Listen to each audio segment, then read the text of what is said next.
Hello, this is Peter Woolfolk, producer and host of the Public Relations Review podcast.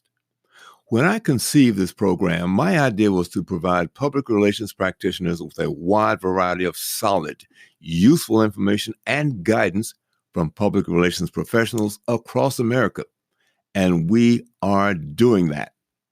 I will continue to cover important topics such as crisis communications and artificial intelligence and other such important topics. But I will also address other issues such as diversity in public relations, marketing to women, public relations trends, various data concerns, and much more. From time to time, I will also invite vendors of public relations products on to help you better understand how these products can improve your efficiency and your effectiveness. You will learn a lot from our podcast, so thank you for listening, and please inform your colleagues about the Public Relations Review podcast and continue listening. Thank you so very much. Welcome.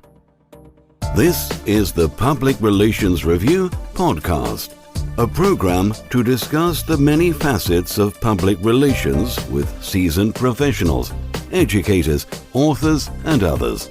Now, here is your host, Peter Woolfolk. Hello, and welcome to the Public Relations Review podcast. Is your company or organization thinking of advertising with or otherwise marketing itself by linking to a sports team?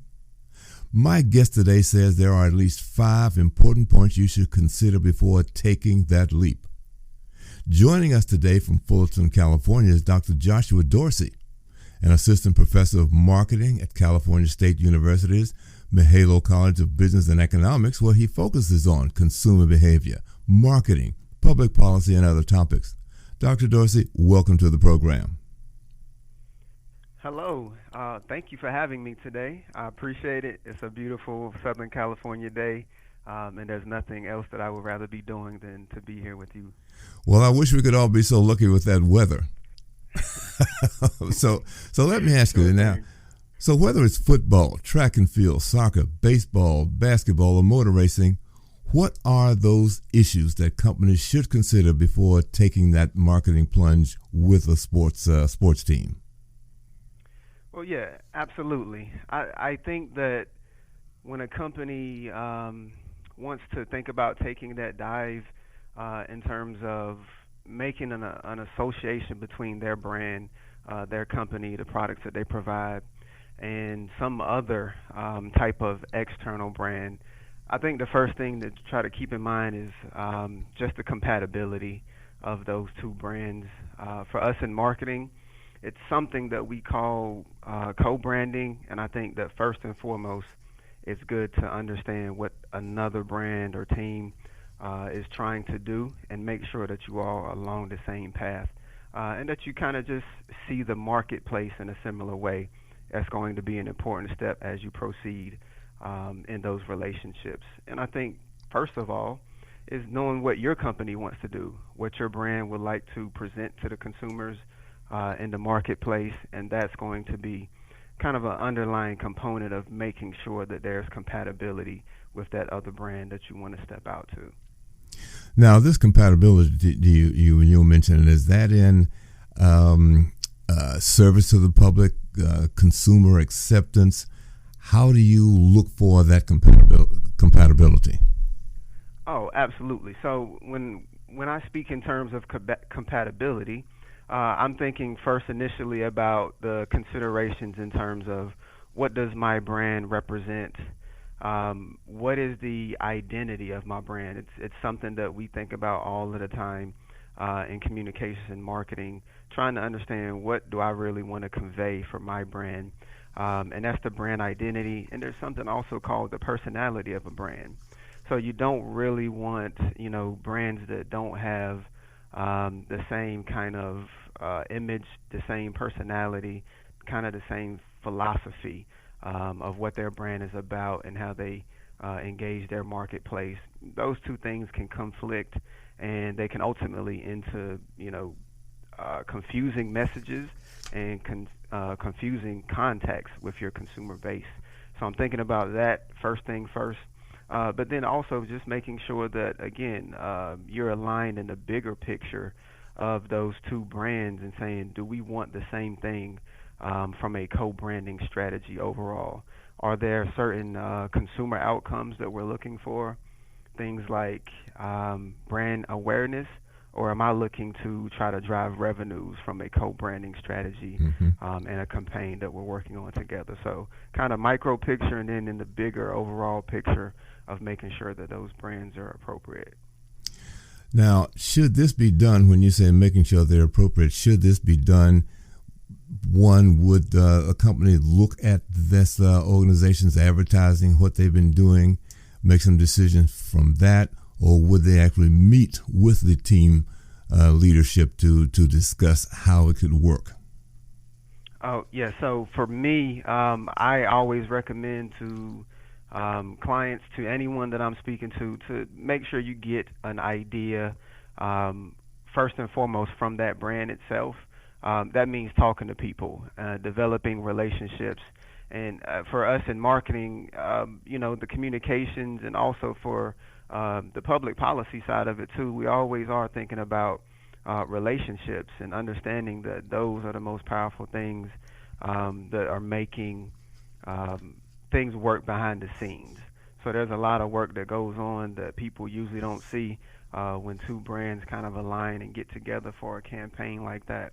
So behind the scenes, making sure that the leadership of the brands are on the same page. But I also think that there's a tale to be told from what a company puts out always. And so it's important to always engage with their social media to see how do they handle things like customer issues, customer service. Are they putting out consistent messages that may be able to cultivate the kind of equity that you would want for your brand? Or are their messages kind of all over the place? Are they not organized?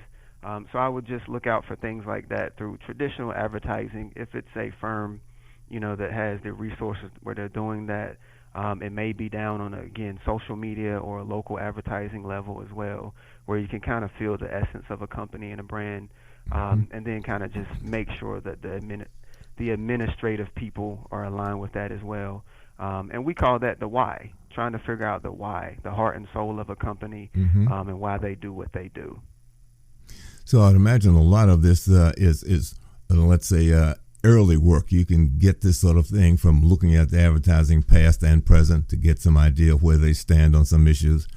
But you probably also need to sit down with them to understand the heart and soul of the company. And in some cases, you perhaps can just develop together a joint piece that would work for both of them. Is that possible? Oh, for sure. For certain. That is actually an ideal collaboration when we talk about trying to make a co-branding effort. If you can, sit down, make a joint effort together that kind of accommodates the concerns or the objectives or goals of both of those brands, that is absolutely an ideal situation. Sometimes it can be, where two companies have similar ideas, but they want to go with different types of campaigns, but they still allow each other to leverage the names of the brands, and all of the equity that would come with that as well. And that's a situation that you see sometimes, but it's more of I'm using the name and kind of leveraging, maybe your consumer base or the things that you have built in the marketplace. But ideally, yes, you want to have a joint effort where everybody is in the same step. But I've seen multiple iterations of it work very successfully. So it's really about finding which of those manifestations is the best for your particular situation and your particular company. Okay, so what would the next tip be for companies looking to do something with a sports group?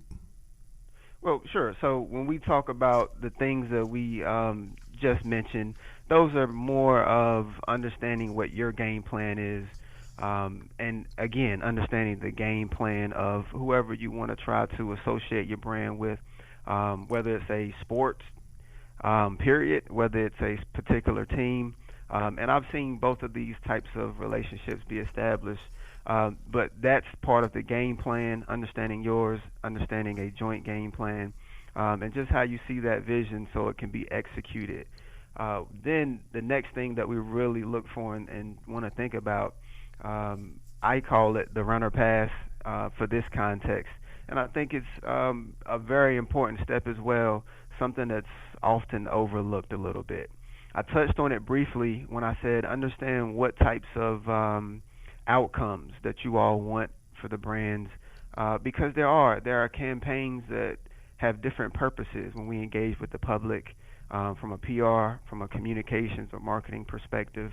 And I call it the runner pass because that just means which route do you want to go, which way do you want to try to appeal to a consumer. And it's very, very important to try to understand that. A lot of different appeals work for different brands and companies. So we think about trying to have campaigns built on drama or themes of, things that are dramatic. We have nostalgia, which is a very, very prominent theme now that a lot of companies like to try to seize upon, or retro themes, things like that. We also have sadness, and we have social appeal. So all of these things are ways that we can actually reach that consumer, and we want to just figure out what's the best way.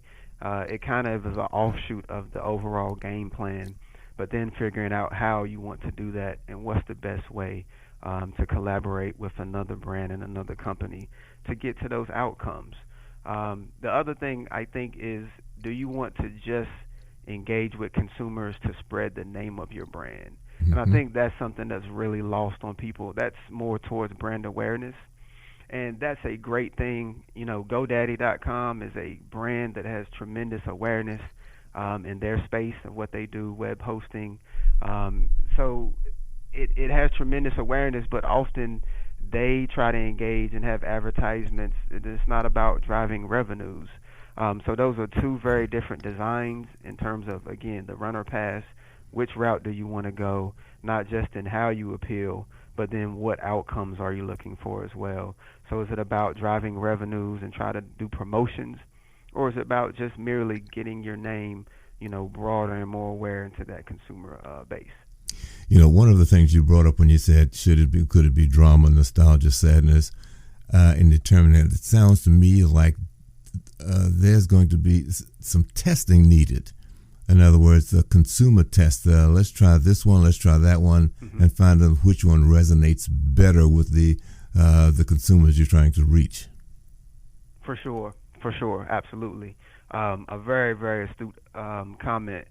The fact that we have to, we have to kind of, so what I say in marketing and communications is just that there's nothing that's done by accident. I want to make sure that we tell people that everything is so deliberate. There's so much research that happens behind the scenes. There's so much testing. We really want to make sure, because once we put a poorly developed or poorly thought out or poorly executed brand contact out into the marketplace, then it's something that you can't get back. The internet is alive and well. It'll be here, and it just takes one time for an advertisement to go awry, and for that to really have a poor effect on a brand. So yeah, absolutely, doing focus groups is something that I've done myself a few times. That's a great way to test out the strategy that you want to try to use, and it's a great way to also say, let's do the work up front. And make sure we have things right so we don't end up a cautionary tale later on in trying to repair our things through PR once we've made a contact point with the consumer that's not appropriate. So I bring in a book sometimes and talk to my students about it. It's called The 101 Worst Business Mistakes Ever. And I also show them advertisements that I've identified that do not resonate from the intended angle, whether that's a racial angle, a social angle, whatever angle it is. There's so many missteps, and they happen every day. Do the work up front, and you'll be much less likely to have those types of missteps with your consumers in the end. When I hear you say that, one of the obviously classic snafus was I believe it was called the new Coca-Cola. Some years ago, where they're real flat, I love that real quick. And so they scrambled, and I don't think they've ever. Well, they've got something new out now, but obviously the testing was far more extensive, vanilla and whatever else, Coca-Cola. But I don't know how it's being received, but at least I don't think they're going to. They've taken precautions not to suffer the same embarrassing fate they did with the new Coke. Indeed. And most of the companies, I tell people about companies, we have LLCs, we register companies, and they also have, legally speaking, they're almost treated in the same way as a person, in terms of the legal protections and the things like that, or sometimes the obligations, if you don't have LLCs or your company set up in a specific way. But when I tell people about that is you have to also understand that, yes, even though a company gets afforded some of those, legal considerations, it's still people. And that's the bottom line, that people are making these decisions, and that we all as people have blind spots as well. We make mistakes as well. So it's always, when we think about what a company did, and the misstep of a company, is like, and for your example, I love that one. It's kind of a cult marketing example for us, and but I love it. But it's Coca-Cola. I mean, that's a large company with a lot of resources, and they can still make a tremendous misstep like that. There are many, many contemporary examples of companies that have done the same thing recently. I don't know if we have enough time on the program to get into all of those, but there have definitely been a lot of similar types of snafus, and it's just something that you have to recognize, that it's people ultimately making these decisions, and that people are the way that it can be safeguarded against making poor decisions. Take your time, do a little research on the front end. I always had a professor that told me, do it right the first time, and you don't have to do it again, a second time. And it's just from a cost perspective, from a PR perspective, take time, make sure you have all the ducks in a row on the front end, and it'll be less costly and less likely to have something go wrong or go haywire. Well, that certainly makes a lot of sense. But then you also talk about the teamwork that's required to make this happen. For sure. And I like to say teamwork makes the dream work. It's one of my favorite phrases. People laugh at me. I guess it's a little bit on the corny side, but it is. It's something that I think rings true. It resonates with people. And the idea behind the teamwork is saying, make sure that for a company, every piece of however you contact this consumer base is going to be working together. So all of those components work together, whether it's from a customer service perspective, whether it's from that advertising perspective, whether you have radio campaigns, whether you have a billboard, a co-branding attempt that you're doing with a joint brand, together. Whichever way that happens and that arises, the fact is something called integrated marketing communications. It's so critical. It's something that I like to write about. And it's something that I find in working with businesses that they overlook too often for my comfort. But again, one of those mistakes that people make, and I may have a different campaign or a different message that I'm sending through radio or television or advertisement, print media, even again through my customer service representatives, because those all kind of go towards the identity of the brand. And there's companies that are known for doing that very well, and also companies that are known for having disjointed or kind of fragmented ways of presenting their communications to the public. And that's kind of when all of the money, all of the resources at the time, when it's fragmented in that way, none of those pieces kind of resonate. You end up, again, doing a lot of work that kind of slips through the cracks. So that's what we mean when we say teamwork. Making sure all of your communications work together. Every consumer contact point says the same thing, and it conveys the same exact message to your consumers. Well, that's why I think it's important that there be some overseer, if you will, to check these things before they hit the public, to make sure there is consistency, the message is the same, that we've done all of the background work to make sure that what we're trying to say is being said, and what we'd like people to take away from it is being received the same way. Sure thing. I agree. Then the other thing I think is really, really important that you mentioned is not to be timid, to be bold about things. I mean, that one I really get behind, because I think it's hugely important to move forward with your projects. Yes, sir. And that may be my favorite point as well. Go for it on fourth down. I think when we think in the classic sense, and as you stated in the introduction or the lead-in, there really is, there is so many ways that we can look at trying to establish these associations and these affiliations. When I first was approached about kind of giving my input into this particular story, what I did was kind of try to think about, in that true sports analogy and what way it could work. And so when I think about football, that's what really connected with me. And so I call that going forward on fourth down. Mm-hmm. And it just reflects the ability to be bold, kind of going contrary to the conservative nature that we see in football a lot of times.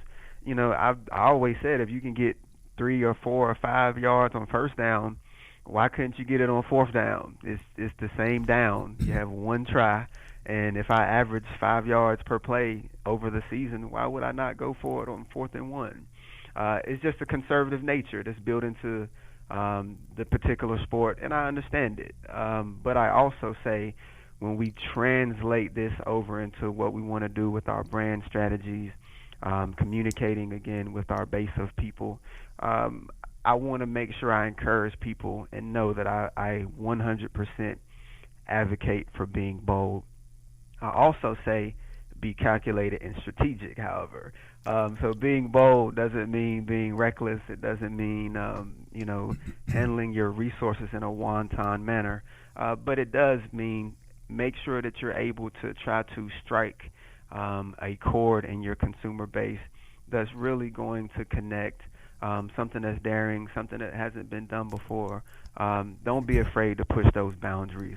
I love it. Anytime you can make an indelible impression upon your consumers, or something called the cost of acquisition, if you can wrap that up into your return on investment from an advertising campaign or a communications campaign, and you can actually expand the consumer base by bringing in new or acquiring new consumers, now you've hit the jackpot. And so that's what I mean by going forward on fourth down. Just be bold. Don't be timid. Understand your vision of your company, your why, and make sure that you communicate that in the best way possible. So don't be afraid to take a chance there, but calculate it. I'm glad to hear you say that, because that is exactly what I did when I decided to launch communication strategies. I knew that I needed to have a client that spoke about, well, this is a quality client. The guy must know what he's doing. Being in this business, I could not send out an announcement that I'm starting a company. That doesn't mean anything. It's not newsworthy. But if I could come up with a client that nobody would have expected, then how can I make this work and let it hit the newspaper? And that's what I did. I wound up getting the Nashville Ballet. And that was a very, very high-end client. Now, what I don't tell people was that there was no money involved. It was more important for me to have the name rather than trying to make something from this. But as a result of that hitting the newspaper, the business journal, that opened up a lot of doors for me, because I was willing to. I didn't do the work for free. What happened was all of the money had been allocated for advertising. It was all gone, but they did have a boatload of tickets. So I just got a handful of tickets as my compensation. But the fact that I could now use that name and it did hit the newspaper, it actually wound up getting me a client who saw it and called me up, and wound up doing business for that company that called me for about 7 years. So that bit of a bravado paid off in the long term for me. Indeed, I love it. I mean, I do, and I tell clients, I tell students that, fortune favors the bold and it favors those who are proactive. So I love that. It's things that I've had to kind of do in my life as well, making sure that I stepped out and said, I left home at 17 and I decided that I could make it on my own. My mind could be my greatest asset. And I really said, let me try to work my way up into, being Dr. Dorsey. And it's something that nobody expected or nobody really does. It's not kind of the norm. But sometimes you do. You have to step out of your comfort zone, be bold, and embrace the things that you can do personally, and in our case, or with the brand. And so, yeah, I definitely want to double down on that one, triple down on it. I just made up a new word today.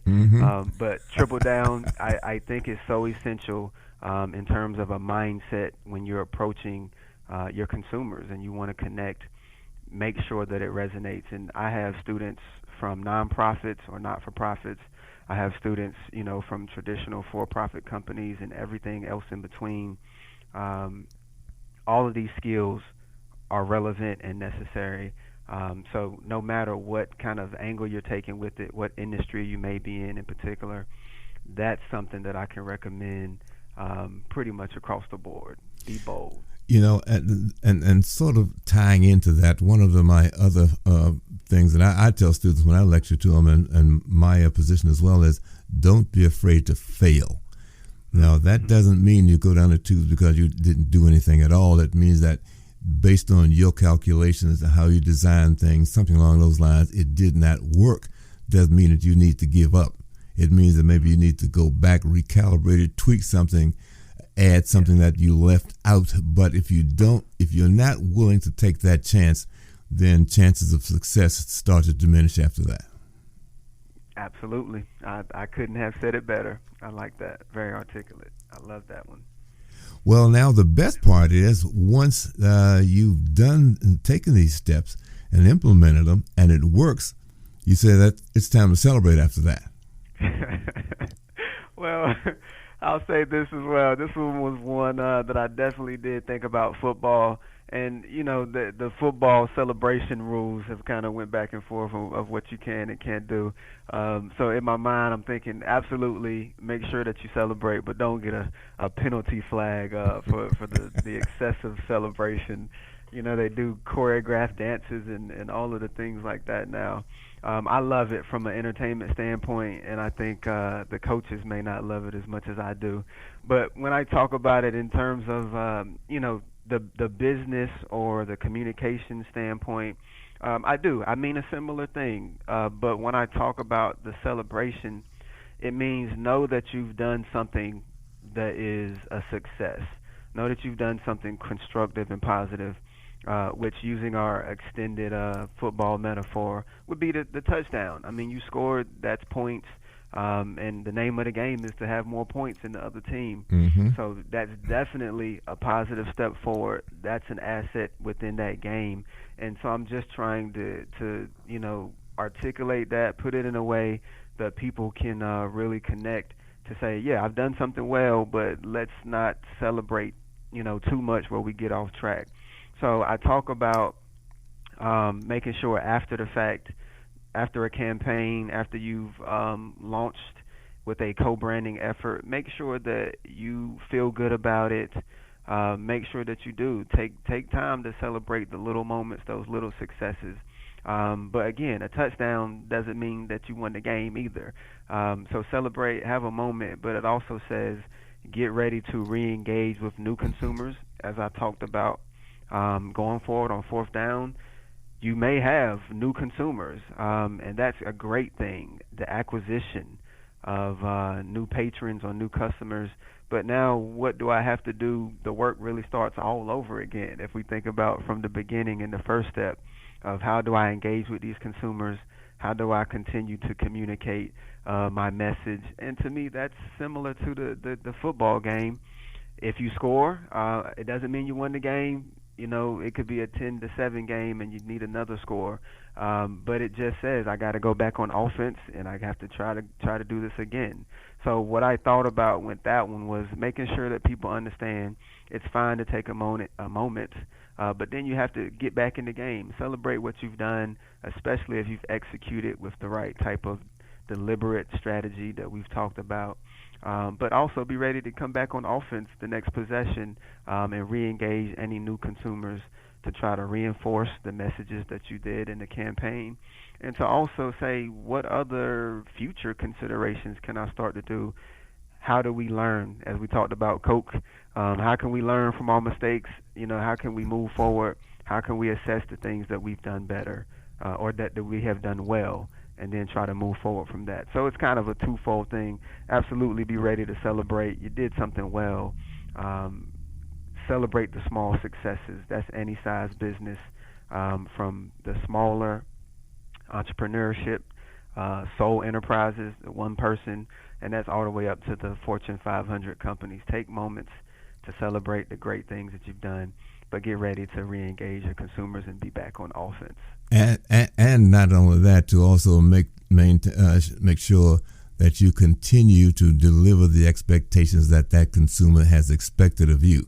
Because Absolutely. I think the records show that maintaining a consumer is far less expensive than continually going out to get new ones. Yes, sir. Far more. And the estimates range, but I've seen from 7 to 10 times. I mean, I've seen a whole lot of different estimates in terms of the cost of customer acquisition versus the cost of maintaining a consumer. Mm-hmm. So again, I don't want this to make it seem like a daunting task because we've worked our way down, we get to the touchdown, we've done something well, but it's regroup yourself and realize that now, even if I do have new consumers, that means that it's more work, and that's a good thing. So I don't want to make it seem like an endless, cyclical type of process. It really is what it is, or I do want it to seem like that, but I don't want it to seem like that's daunting, because it's just what we do in life, whether it's a sporting event, whether it's a business. We have to make sure that we celebrate the good things, we learn from them. If there's anything negative that we had, we can fix that, but then we can move forward and try to, like as you said, make sure the customers that we have in the fold stay in the fold, and then try to, again, continue expanding and making those unique, strong, and positive connections with our brand. Well, this has been a delightful conversation, and I just want to say thank you again, Dr. Joshua Dorsey, for joining us here on the Public Relations Review.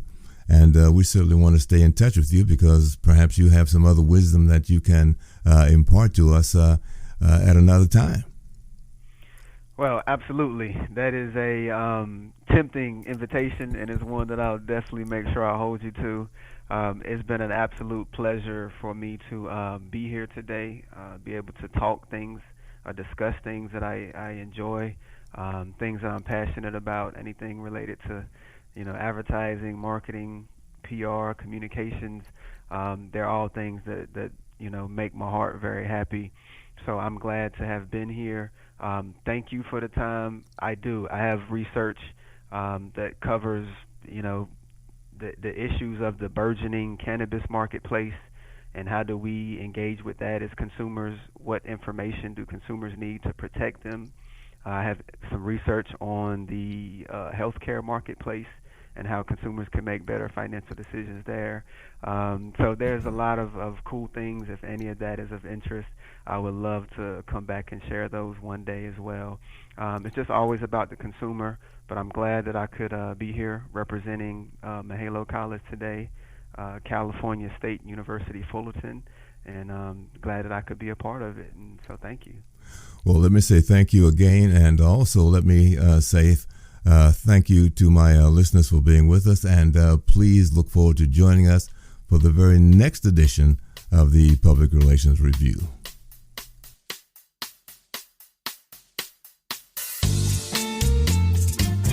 This podcast is produced by Communication Strategies, an award-winning public relations and public affairs firm headquartered in Nashville, Tennessee. Thank you for joining us.